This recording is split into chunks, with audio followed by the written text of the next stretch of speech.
여러분 안녕하십니까? 7월 19일 금요일 뉴스투데이 강원입니다. 지난 4월 산불로 피해를 입은 이재민들을 위해 희망브리지 전국재해구호협회에서 모금한 성금 2차분이 다음 주 중에 지급됩니다. 재해구호협회 측은 규정에 없던 사항까지 배려해 성금 배분 기준을 정했다고 밝혔는데 이 현장에서는 여전히 불만이 나오고 있습니다. 김형호 기자가 보도합니다. 강원도 5개 시군의 산불 피해 주민들을 위해 전국에서 모금된 성금은 550억여 원. 적십자와 사회복지 공동 모금회, 희망브리지 전국재해구호협회 등 3개 단체가 모금에 나섰습니다. 이 가운데 모금의 규모가 가장 큰 전국재해구호협회가 다음 주에 2차분 성금 220억 7천여만 원을 876세대에 지급합니다. 협회 측은 중소상공인과 피해 규모에 따라 차등 지급하는 등 1차 지급 때보다 신경을 썼다고 밝혔습니다. 소중상공인한테 최초로 지원한다는 점, 세를 내주신 주택 소유자에게도 지원한다는 점, 또 재산세 표준의 건물 차등을 반영한 특이점이 있습니다. 성금은 주택 피해자에게는 최대 4,500만 원, 소상공인에게는 최대 1,500만 원이 지급됩니다. 주택까지 피해를 동시에 입은 중소상공인 82세대에도 성금이 지급된 것도 달라진 점입니다. 하지만 이재민 단체 입장에서는 주택 피해자에게 성금이 과도하게 몰린다며 불만입니다.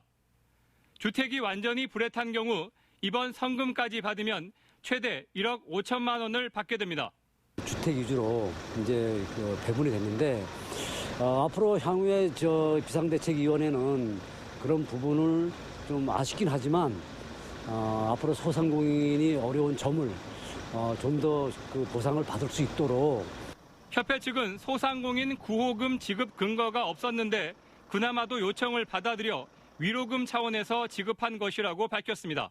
돈을 기부해 주신 기부자들의 의도는 위로금이었기 때문에 저희가 피해를 너무 많이 받았다고 해서 많이 들 수 있고 그런 것들은 사실은 저희 입장에서는 좀 마땅치 않았습니다. 전국재해구호협회의 2차분 성금은 오는 23일 일괄적으로 이재민 개인 통장으로 입금됩니다. MBC 뉴스 김용호입니다. 강원도 접경 지역에 주둔하는 군부대들의 해체와 이동 소식이 널리 알려지면서 접경 지역 주민들의 반발 움직임이 본격화하고 있습니다. 이 양구에서는 해체 철회 범군민 추진위원회가 결성돼 집단 행동에 나설 것으로 보입니다. 백승호 기자가 보도합니다. 양구 2사단 해체 철회 범군민 추진위원회가 결성됐습니다. 군의회와 번영회, 이장연합회 등 양구 지역 60여 개 기관단체가 포함됐습니다. 이 자리에서 양구 2사단이 올해 말까지 완전 해체된다는 사실이 다시 한번 확인됐습니다. 2사단은 양구에서 완전하게 해체가 되고 경기도 양평으로 이동을 해서 창설을 하는 것은 신속대응사단이라는 새로운 명칭으로 창설이 되는 겁니다. 2사단이 사라진다면 군부대 간부와 가족 2,100여 명과 사병 4,900여 명이 양구를 떠나게 됩니다. 양구군 인구가 2만 명 아래로 곤두박질 치는 것은 물론 그동안 장병들이 자주 찾던 음식점과 PC방 등 지역 상권은 몰락 위기에 놓이게 됩니다. 하지만 국방부는 이런 중요한 문제를 접경 지역에 제대로 알리지 않았습니다. 작년 상반기까지만 해도 2사단이 해체된다는 이야기는 없다가 연말돼서 본격적으로 해체된다는 이야기가 나오면서 당연히 지역에서는 대책을 마련할 시간이 부족했고 정부를 향한 분노는 커졌습니다.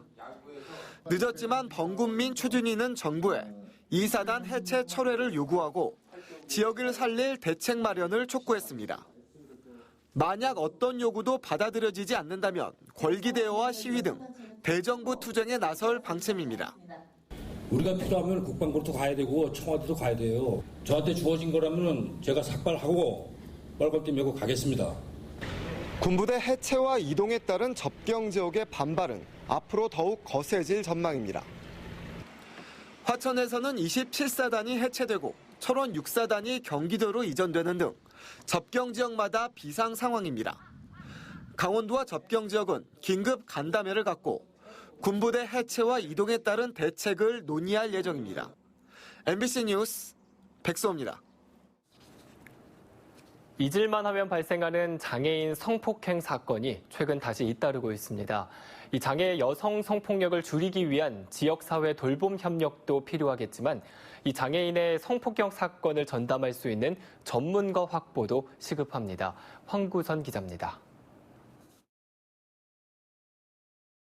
고등학생 지적장애인 A양은 이달 초 성폭행을 당해 해바라기 센터에서 보호 치료를 받고 있습니다. 친구 집에 갔다가 친구 부친에게 성폭행을 당했습니다. 지난달 20대 지적장애인 여성 B씨도 동네 이웃에게 성폭행을 당했다고 경찰에 신고했습니다. B씨는 10대 때부터 동네 5, 60대 남성들에게 성폭행을 당해왔다고 주장하고 있습니다. 두 건 모두 경찰 수사가 시작된 가운데 이웃들은 이들이 이번 사건 외에도 비슷한 피해를 겪어왔다고 말하고 있습니다. 보호자가 장애인이거나 사건 이후에도 제대로 된 보호 조치가 없어 범행이 반복되는 경우가 많습니다. 성폭력 사건에는 피해자 진술의 일관성이 중요하지만 지적장애 피해자들은 진술이 오락가락하는 경우가 많아 수사와 혐의 입증이 쉽지 않습니다. 원주 지역에는 지금 장애인 성폭력 상담가가 없습니다. 그래서 장애인들을 이해하는 성폭력 상담원이 빠른 배치가 필요하다고 생각됩니다. 검찰이 지역사회 관련 기관과 연계한 협력 방안을 논의하고 있지만 아직 걸음마 상태. 노려가지고서 범행을 계획하는 사람들이 많기 때문에 그 성폭력 피해에 더 많이 노출될 수밖에 없는 거고 비장애보다 4배 정도가량 장애인 성폭력 피해가 더 높다라고. 원주시 장애 여성 성폭력 실태 조사에서는 응답자 10명 가운데 6명이 성폭행이나 추행, 몰래카메라 촬영 같은 성폭력 피해를 당해본 적이 있다고 답했습니다. MBC 뉴스 황구선입니다. 도내 최대 곡창지대인 철원에 올해 극심한 가뭄이 이어지고 있습니다. 논이 갈라지고 하천에도 물이 없어서 농사는 물론 관광에도 비상이 걸렸습니다. 김상훈 기자가 다녀왔습니다. 논이 메말라 쩍쩍 갈라졌습니다. 초록빛으로 익어가야 할 벼도 끝부분이 타들어갑니다. 지금은 한창 벼 줄기 속에 나달이 형성되는 수인기, 벼 이삭이 가득 차려면 물이 가장 많이 필요한 때인데 물이 없어 농민들 마음도 타들어갑니다. 지금 시기에 물이 없다 보니까 이삭이 이제 짧아지는 거죠. 제대로 크질 못하니까. 그러면서 이제 나중에 수확기가 되면은 이삭이 되게 짧아지는 거니까 수확이 엄청 많이 줄어들겠죠. 철원군과 군부대에서 군사 작전을 펼치듯 급수차가 긴급 지원된 것이 벌써 열흘째. 6만 톤이 넘는 물을 논에 뿌렸지만 역부족입니다. 저수지도 점점 메마르며 말라가고 있습니다. 현재 철원 지역 저수율은 겨우 21%, 지난해 같은 시기 98%에는 턱없이 부족합니다. 휴가철을 앞두고 관광도 비상이 걸렸습니다. 철원 팔경으로 뽑히는 직탕폭포. 장엄하게 쏟아지던 물줄기는 몇 줄기 남지 않았습니다. 래프팅 명소인 한탄강은 관광객이 없어 썰렁합니다. 한탄강에도 물이 흐르지 않다 보니 보시는 것처럼 바위가 그대로 드러나 보트를 띄울 수도 없는 상황입니다. 거의 쉴 새 없이 왔었고 토요일, 일요일은 더 많았지만 평일날도 꽤 많았었거든요. 그런데 지금은 아예 없는 상태예요. 장마철에도 비가 제대로 내리지 않다 보니 강수량도 예년의 3분의 1 수준에 불과합니다.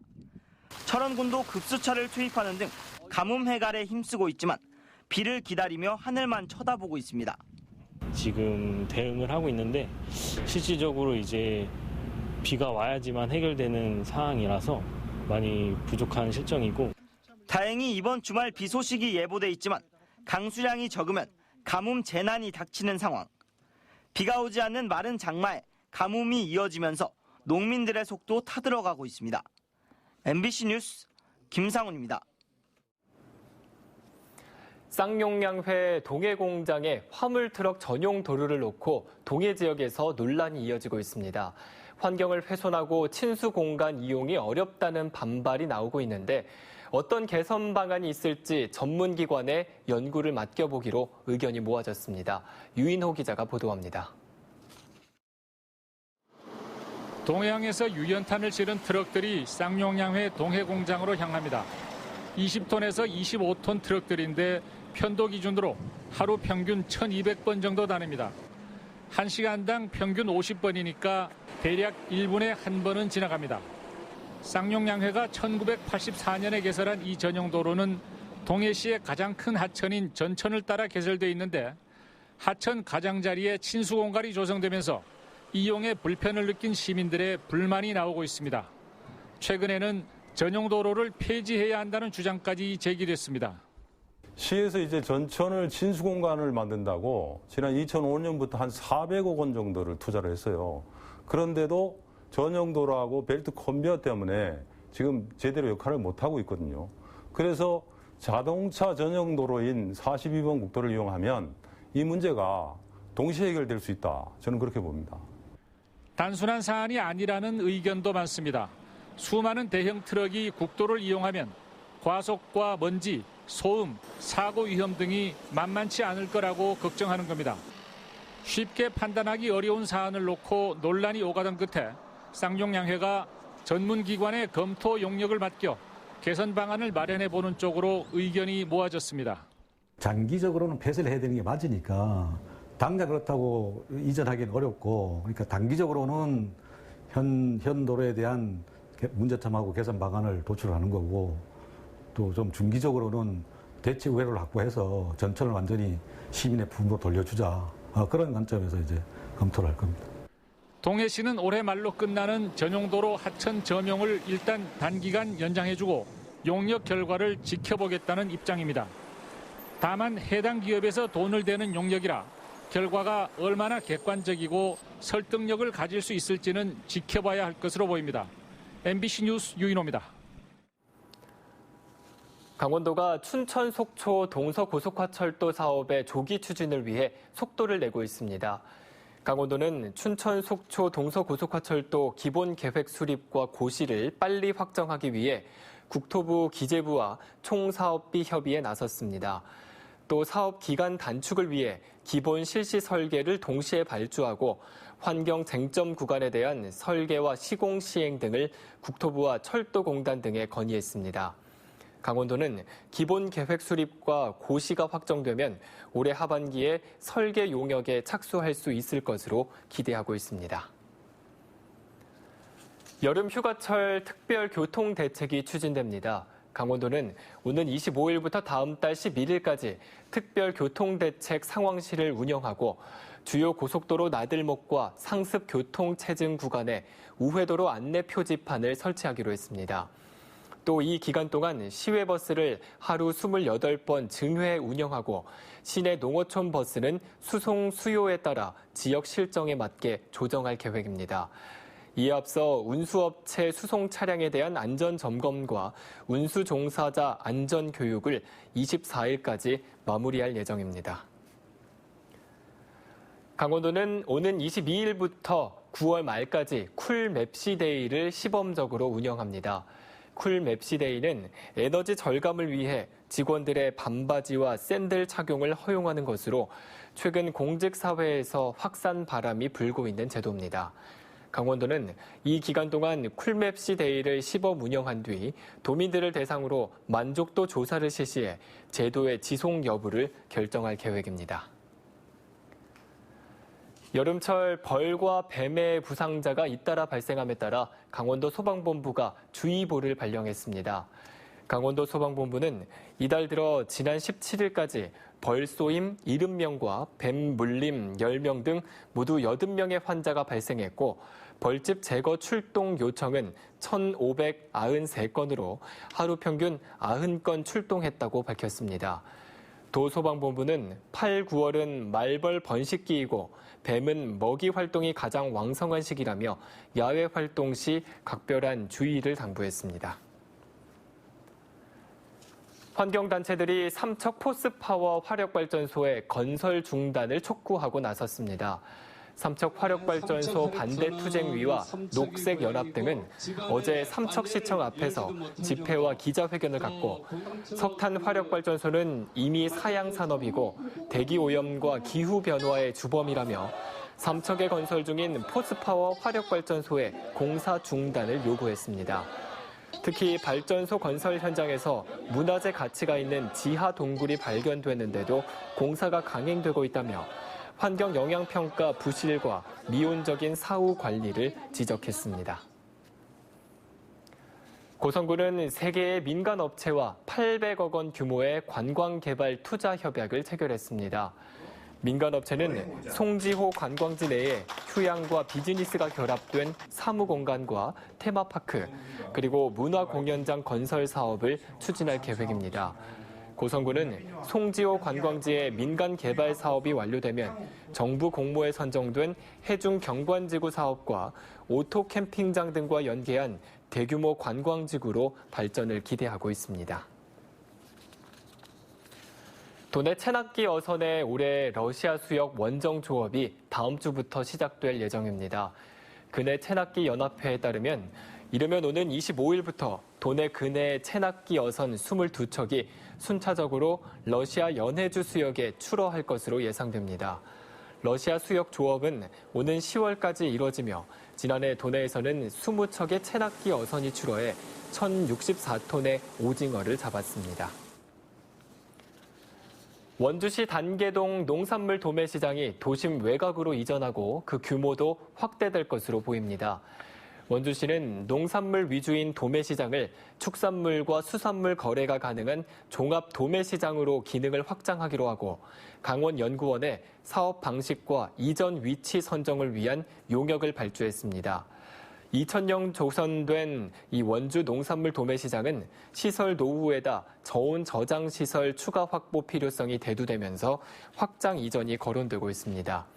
원주시는 현 도매시장의 감정가가 587억 원으로 나온 만큼 700억 원으로 추산된 이전 사업비 마련에는 큰 무리가 없을 것으로 보고 있습니다. 노숙인들이 작물을 재배하면서 자활 기반을 마련하는 도시농부 아카데미 하우스가 문을 열었습니다.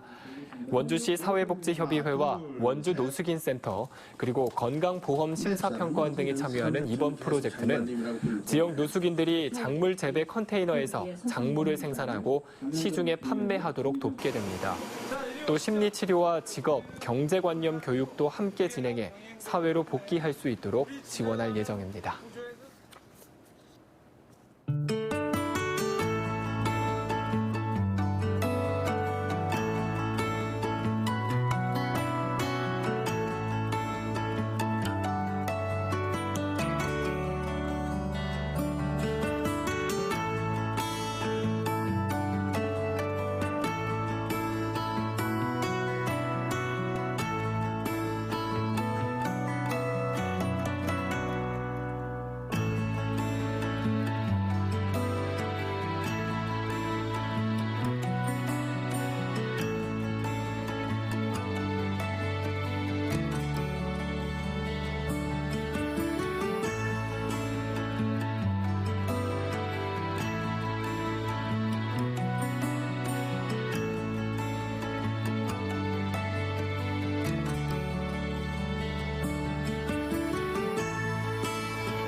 지역 소도시의 취약계층을 위한 임대주택 공급 사업이 확대됩니다. 정부는 전국 소도시 지역에 올해 1,000가구 정도의 임대주택 건설 비용을 지원할 예정입니다. 올해 공모사업 신청 기간은 다음 달 30일까지로 도내 시군이 희망하는 임대주택의 유형과 호수 등을 담은 제안서를 국토교통부에 제출하면 11월에 선정 결과가 발표됩니다.